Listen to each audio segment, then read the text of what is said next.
रामायण के समय की बात है। पहाड़ों में बैठकर एक ऋषि ब्रह्मदेव की तपस्या कर रहे थे।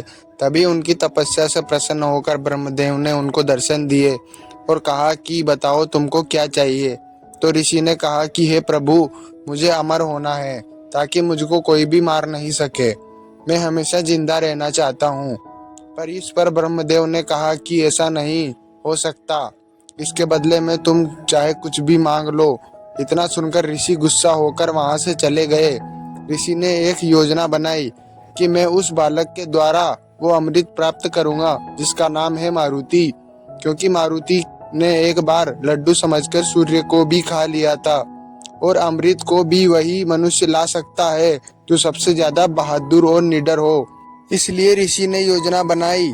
वो लंका के राजा के पास गए और उनसे बोले कि हे राजा, आप ज्यादा खुश मत होइए, आपका अंत होने वाला है। इतना सुनकर राजा घबरा गया। फिर ऋषि ने उसको अपने शक्तियों से लंका नगरी का भविष्य बताया। राजा ने भविष्य में देखा कि मारुति ने लंका को जलाकर राख कर दिया है। अब ऋषि राजा से कहते हैं कि तुम इस बालक को जल्द से जल्द पकड़कर मार दो, क्योंकि अभी वो बहुत छोटा है। अब हम दूसरी तरफ मारुति को देखते हैं जो कि जंगल में जानवरों के साथ खेल रहा था। तभी एक मधुमक्खी आती है और मारुति को बोलती है कि तुम मेरे घर की ओपनिंग का रिबन काटने के लिए आ जाना। लेकिन मारुति तो मधुमक्खियों से डरता था, इसलिए वो मना कर देता है। तभी मधुमक्खी उसको कहती है कि मैं तुम्हारे लिए 2 साल तक शहद फ्री कर दूंगी। पर मारुति नहीं मानता। तभी मारुति की दोस्त छिपकली, जिसका नाम था स्वीटी, वो उस मधुमक्खी से कहती है कि ठीक है, मैं इसे मना लूंगी। अब मारुति जंगल घूम रहा था, तभी उसको राजा के 2 सैनिक देख लेते हैं। वो दोनों मारुति को देखते ही उसको पकड़ने के लिए भागते हैं, पर पकड़ नहीं पाते। दूसरी ओर अपनी जादुई शक्तियों से ऋषि देखते हैं कि इसकी शक्तियां बढ़ती जा रही हैं, मुझे जल्दी कुछ करना पड़ेगा। दूसरी ओर जंगल ओलंपिक का आयोजन होता है, जिसमें मारुति भी भाग लेता है। वो बर्ड्स के साथ उड़ने की रेस लगाता है, पर उसको तो उड़ना आता ही नहीं था, इसलिए वो नीचे गिरने लगता है। तभी एक गरुड़ आकर उसको बचा लेता है। गरुड़ मारुति को बोलता है कि तुम उड़ने की कोशिश क्यों कर रहे हो, तुम्हारे तो पंख भी नहीं हैं। तभी मारुति कहता है कि मुझे भी उड़ना सीखना है। इतना सुनकर गरुड़ उसको बोलता है कि ठीक है, मैं तुम्हें उड़ना सिखा दूंगा। असल में ये गरुड़ उसी ऋषि का भेजा हुआ था। वो मारुति से अपनी दोस्ती कर लेता है, उसको भरोसा दिला देता है और मारुति भी उसको अपना भाई मानने लगता है। वो दोनों अच्छे दोस्त बन जाते हैं। इसके बाद मारुति की दोस्त स्वीटी को बहुत जलन होने लगती है। वो मारुति से कहती है कि तुमको अब घर चलना चाहिए, हम लोग बहुत दिनों से घर से बाहर हैं, तो तुम्हारी माँ परेशान हो रही होगी। ये सुनकर मारुति अपने भाई से कहता है कि भाई मैं चलता हूँ, हम फिर मिलेंगे। पर गरुड़ उसको कहता है कि तुम अपनी माँ के लिए क्या गिफ्ट लेके जा रहे हो। तभी मारुति कहता है कि मैं तो कुछ भी नहीं लेके जा रहा हूँ।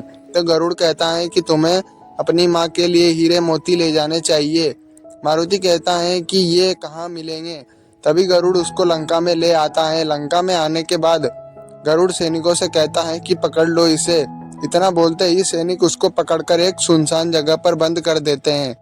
मारुति अपने किए पर पछता रहा था। तभी ऋषि वहां पर आते हैं और उसको बताते हैं कि उसने ये सब अपनी माँ को बचाने के लिए किया।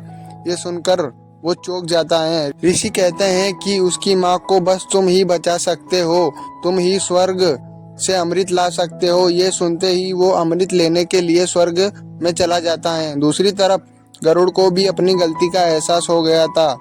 वो भी मारुति के पीछे पीछे स्वर्ग में चला जाता है। वहां पर विष्णु भगवान उनसे कहते हैं कि मैं तुमको अमृत तो दे दूं, पर इसके बदले में तुमको आजीवन मेरी सेवा करनी पड़ेगी। तो वो दोनों मान जाते हैं और अमृत लेकर उसकी माँ के पास जाते हैं। तभी गरुड़ की माँ उनको बताती है कि मैं तो बिल्कुल ठीक हूँ, ये अमृत तो असल में उस ऋषि के लिए था और उसी ने ये सारी योजना बनाई थी। अब मारुति की दोस्त स्वीटी कहती है कि तुम जल्दी से इस अमृत को वापस स्वर्ग में रखकर आ जाओ। जैसे ही वो लोग गुफा से बाहर निकलते हैं, राजा की विशाल सेना उनका रास्ता रोक लेती है।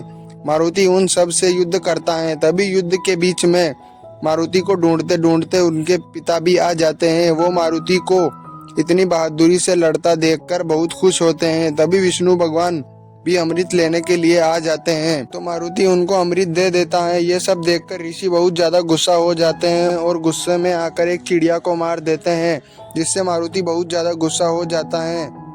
मारुति गुस्सा होकर ऋषि को मारने ही वाला था, तभी लंका की राजकुमारी आकर उसको बचा लेती है। मारुति लंका को जमीन से अलग करके समुद्र के बीच में स्थित कर देता है और उनसे कहता है कि आज के बाद इधर नजर मत आना। इसके बाद मारुति खुशी खुशी अपने भाई से विदा लेता है और अपनी माँ के पास चला जाता है और यहीं पर यह कहानी खत्म हो जाती है। जय श्री राम।